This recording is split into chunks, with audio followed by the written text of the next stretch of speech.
Hello, my name is Sydney. And I'm Louise, And our demo is on polymers. also known as Poly the lemur.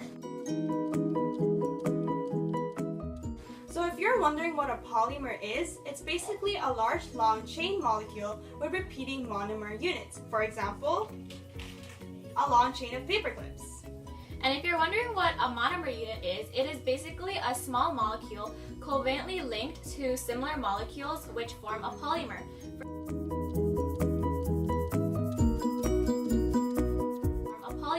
For example, a single paper clip. When you add many more paper clips, in our case monomer units, then it will form a polymer. Properties of a polymer depend on the monomer units such as elasticity, thickness, softness, and many more. And examples of polymers would be gum, plastic, and as well as nylon, linen, and cotton, which is often found in your clothing. The safety and conditions for our demo are take off your jewelry, tie your hair, put on your safety goggles, put on your gloves,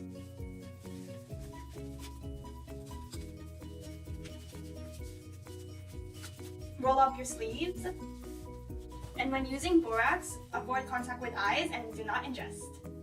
We will be making a synthetic polymer through the process called polymerization. These are the materials to make a putty polymer. Here are borax, Elmer's white glue, a measuring cup, measuring spoons, plastic spoons to stir, water, plastic cups, and as well as food coloring. Step 1. To make the borax solution, add 1 cup of water into a plastic cup. Then, measure 1 tablespoon of borax. Use the back of a knife to level the borax. Add this to the cup of water and stir thoroughly.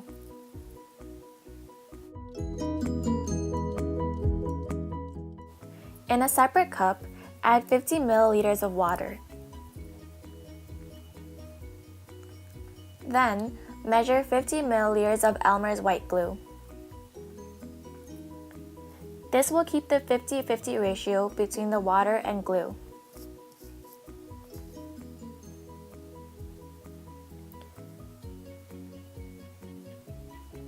Add the 50 milliliters of water to the 50 milliliters of glue. You have the option to add 2 drops of food coloring.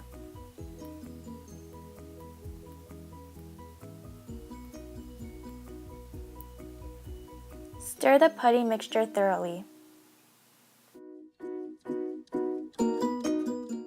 Step 3. Add 1 teaspoon of borax solution to the pink putty solution. Stir thoroughly. You can see that some of the putty has stuck onto the spoon, and it is very liquidy. To compare the properties of the putty, we will be using different amounts of the borax solution for the next 3 putty examples. As you can see, more of the putty solution has clung onto the spoon than the pink putty. We will use 3 teaspoons of the borax solution for the purple putty. Almost all of the purple putty has clung onto the spoon. We will use 4 teaspoons of the borax solution for the blue putty. This is why we wear gloves. After 4 borax solution teaspoons, the putty has become very solid and rubbery. 1 teaspoon of the borax solution, 2 teaspoons of the borax solution, 3 teaspoons of the borax solution, and finally 4 teaspoons of the borax solution.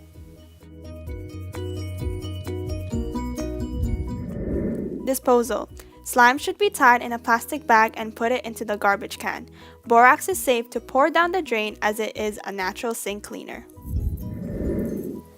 Now, to explain how polymerization occurred. Elmer's white glue is a synthetic polymer called polyvinyl acetate where the molecules slide past each other, causing it to act like a liquid. Borax, also known as sodium tetraborate, reacts with the acetates in the Elmer's glue by cross-linking the glue molecules together, causing the putty polymer to be solid and rubbery. This is why, as you add more teaspoons of the borax solution, the putty polymer becomes more firm and elastic.